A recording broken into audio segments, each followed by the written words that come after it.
Na mesma época, o caso da que Daniela também Pérez. foi muito falado por conta do coração dela, que também teve essa questão de ser um ritual satânico, a morte dela, que a gente sabe que talvez não tenha sido, pelo que leva a entender. Você chegou a ver o documentário?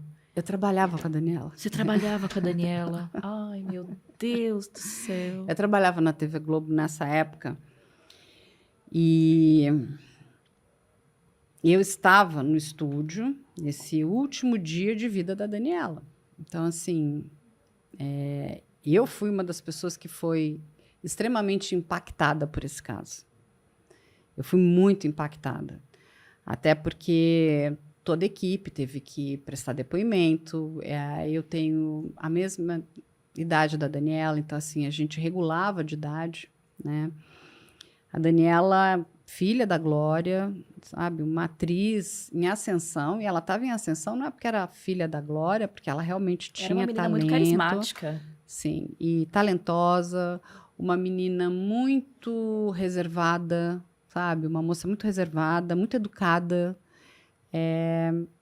incapaz, sabe, de... Porque você podia, sabe, tem pessoas que sobem a cabeça. Que Ah, eu sou deslumbram, filha. sim. Não, muito pelo contrário, ela é uma pessoa querida, uma pessoa... Ela parecia ser muito simples, muito E consciente, assim, assim. muito voltada para a profissão dela, né? Sabe, galgando aqueles primeiros anos profissionais que não são fáceis, né? Você precisa de novo E provar dava que pra ver que você é ela boa. gostava da arte, ela era Sim, dançarina assim, também. uma dançarina assim sensacional. Assim, antes até de ser atriz, ela era uma grande dançarina, né? Fazia dança de salão como ninguém. Assim, ela, sabe, linda. E ela virou a namoradinha do Brasil, né? Sim, Porque sim. a gente está falando na época a TV Globo, ela, assim, ela dominava, assim, de verdade, assim, a gente era meio ET, sabe? Você trabalha no lugar onde todo mundo gostaria de estar, onde todo mundo assiste o que eles estão produzindo. E Por ser do tamanho que ela era, que eu acho que essa mídia realmente não perdoou. Porque filha de Glória, de um talento muito promissor, já mostrando a que veio com pouca idade. E aí contracena com o Guilherme, que ao mesmo tempo estava buscando incansavelmente esse lugar ao sol, a qualquer custo, né, a qualquer preço, e tem essa decisão tão ruim com a companheira dele. Por que você acha que foi tão questionado o relacionamento dos dois e essa questão religiosa do que propriamente o crime ali, o que o motivou de fato? você sabe que eu conversei já muito com a Glória, né? E eu não tenho dúvida que ele fez o que ele fez. O alvo não era a Daniela, o Era a alvo era a Glória. Glória. A Glória, autora da novela. E aí a gente tinha uma questão.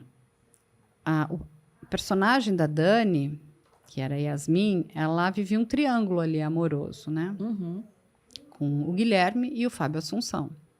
E já estava pré-determinado, né? Porque quando uma novela ela é apresentada, você já vai, né, criando, né, a estrutura dos personagens e o que vai acontecer mais ou menos com cada um. Pode mudar? Pode. Com a aceitação do público, Sim, claro. mas a tendência é que você siga aquela estrutura que foi entregue. E já estava pré-definido que a personagem da Dani terminaria com o personagem do Fábio Assunção, né? E o que acontece? O Guilherme não aceitava isso. Na verdade, ele queria, né, mostrar que seria muito mais vantajoso para a novela, para a obra, que a personagem da Dani terminasse com ele.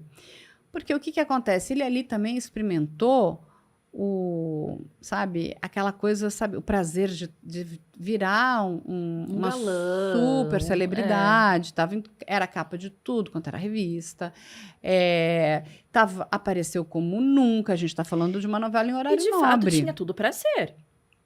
Sim, mas o que não desmerece a personagem dele de não terminar com a Daniela. Sim. Entende? Não ficaria nem maior nem menor, mas na cabeça dele, ele cria toda uma estrutura de que a minha personagem tem que terminar. E aí, o que ele faz? ele perturba, né? Então vai perturbar a produção, entendeu? Para chegar até a glória.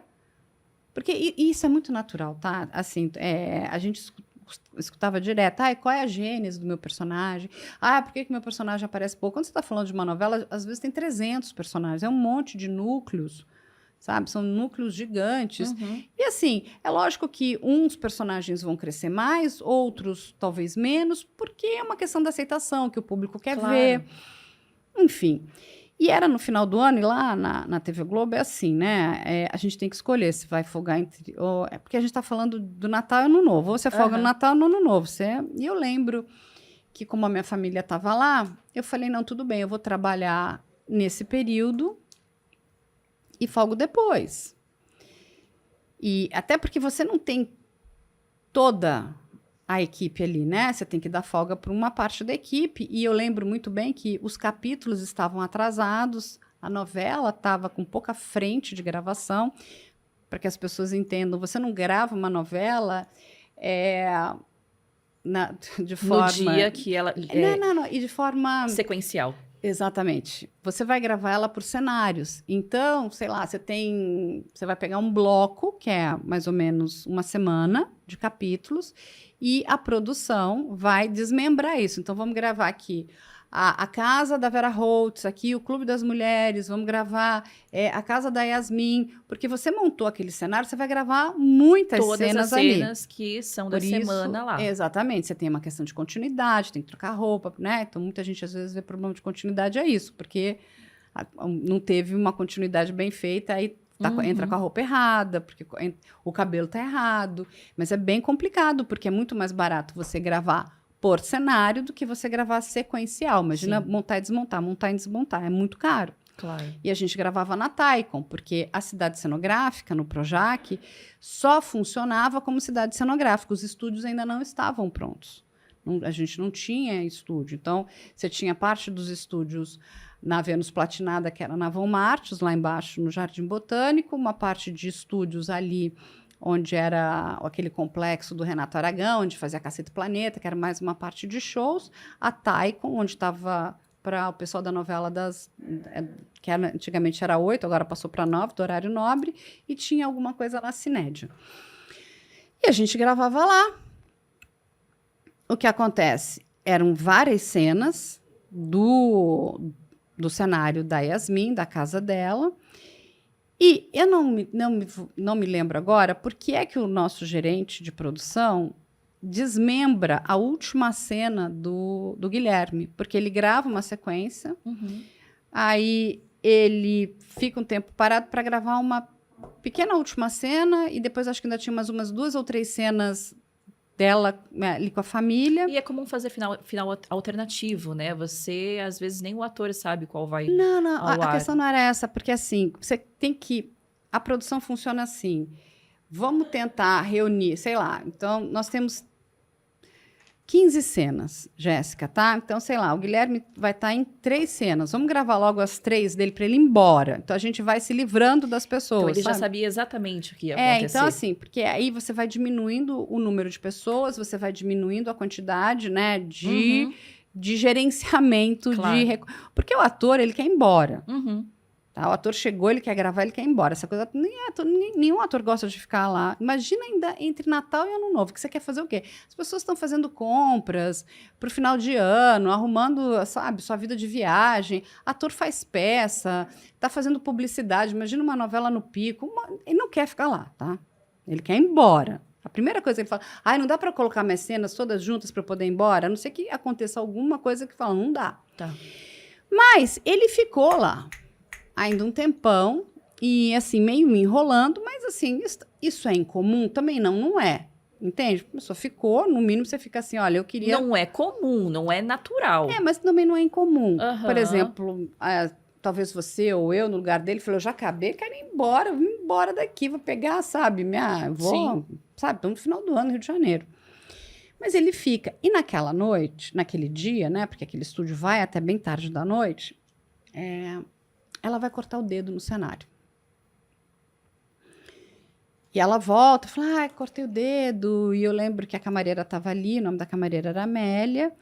E a camareira pega mertiolato, que é vermelho. Eu e naquela lembro. época, o mertiolato Ardia. ardia. Eu lembro que quando a gente passa isso no dedo dela, ela reclama muito. Nossa, tá ardendo muito.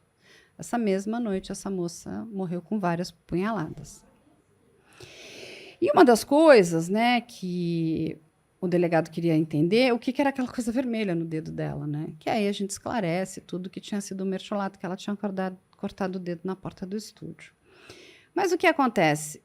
Ele fica, o carro dele estava no estacionamento ali, eles vão...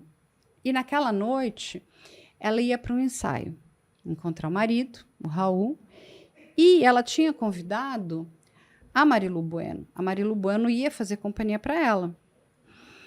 E como que funciona, para vocês entenderem? Da Taikon, a Taikon é longe, é lá na Barra. A maioria das pessoas ainda não morava na Barra, morava todo mundo aqui para a zona sul do Rio de Janeiro. Uhum. Então, saía um ônibus de produção trazendo todo mundo até a Vão Martius. E de lá, cada um pegava o seu carro, né, o seu transporte e ia embora. E a Marilu falou para mim, eu lembro para mim, para o Cabeça, não, eu não vou com a Dani mais, eu vou voltar no ônibus com vocês. Então, entrou todo mundo no ônibus. Eu lembro que ela vai tirar foto com umas crianças, que são aquelas fotos... As fotos que saíram, sim. Exatamente, ela e ele, cada um entra no seu carro, vai embora, a gente vai embora, traz todo mundo, Marilu não vai com ela. E de manhã bem cedinho a gente recebe a ligação, porque a gente teria um dia bem puxado de gravação, bem puxado, que as gravações tinham sido canceladas, porque a Daniela tinha sido assassinada. Nossa. Naquele primeiro momento, ninguém sabia o que tinha acontecido ainda, né? Mas eu digo que se tem um anjo nessa história, foi aquele advogado que, quando passa, avista aqueles carros, porque hoje, quando a gente vai pensar no local, já tem muito empreendimento imobiliário, mas era uma área que não tinha isoladíssima. nada. Era assim. mato, tinha mato para todo lado. E ele vai chamar a polícia e a polícia vai chegar. Quando ele passa, eu acho que aí eles vão embora e a polícia chega e encontra a Daniela do lado do carro, aí já morta, com várias punhaladas. No primeiro momento ninguém sabia o que era, se era uma tesoura, se era uma faca, mas ela... E atribui esse crime ao sacrifício religioso que foi muito divulgado na época, né? Mas que não é isso. Não é, não é. Não Eu é só isso. fiz associação porque realmente era uma coisa que estava em alta. Volta nessa história e aí vai entrar a saga da Glória. E isso é muito triste. Porque se não fosse essa mãe, talvez esse crime não tivesse esclarecido até hoje. E ela vai vestir, sabe, aquela armadura de mãe. Ela falou, não, minha filha, a gente está junto aqui, sabe, em qualquer lugar no além. E ela fica ali porque... Quais eram as informações? É que eles tinham parado num posto de gasolina, aí os frentistas viram ali, tinham informações, eles vão seguir adiante, eles seguem, né, eles estão juntos seguindo o carro, para ali naquele local e é onde ele comete o crime. Passa que esse advogado que vai ver anota a placa do carro, só que ele tinha adulterado com aquela letra, né? fita, Uhum. né, pretinha, esqueci o nome da fita agora, Mas a eu fita sei qual é. isolante, né, preta, assim. E então a polícia tinha uma parcial. Só que essas pessoas do posto, esses frentistas, e depois ela também vai entrar em contato com outro, a empresa o cara que vai lavar o carro. Essas pessoas todas são as pessoas que são fundamentais. Eles ficam com medo, e eles têm medo de ir prestar depoimento. Então, ela vai implorar, pedir para que eles fossem, para que eles, por favor, porque era a filha dela. E ela faz um trabalho ímpar. Ela também vai conversar com toda a equipe. Ela recebe ali uma permissão da emissora para parar de escrever a novela por um período. O Gilberto Braga é que vai escrever alguns capítulos, mas ela tem que voltar e terminar a novela. Isso é muito pesado. E, ao mesmo tempo, tem que lidar com rumores de que a filha tinha um caso com o Guilherme, né? Mas assim, isso tudo vai vir, né? Jéssica, porque aí é uma questão da especulação, porque vende, e as pessoas vão misturar o que elas estão vendo na novela com a questão da vida real. Então, muito ali era, então, sabe, se eu não vou terminar com ela, ninguém mais vai terminar. Entra muito mais uma questão, sabe, de obsessão. Para mim, é um crime que tem Hoje é muita totalmente claro isso, obsessão. sim. Então, assim, se não vai terminar com a minha personagem, não vai terminar Com com, ninguém? com mais ninguém, porque quem manda aqui. Então, você entende como Sim. ele fica com controle disso aqui? Olha que poder que a pessoa tem. E aí você consegue entender que esse crime era para destruir a Glória. Era para em cima da Glória. E de certa maneira, Sim, destrói a Glória. destrói. Destrói a Glória. Essa mulher é muito forte, eu tenho todo o meu respeito Eu para também. ela, a força que ela teve, anos para ela conseguir ter um fechamento de tudo isso. É muito triste tudo que todo mundo ali passou, né? Porque, independente de qualquer coisa, todos nós fomos impactados.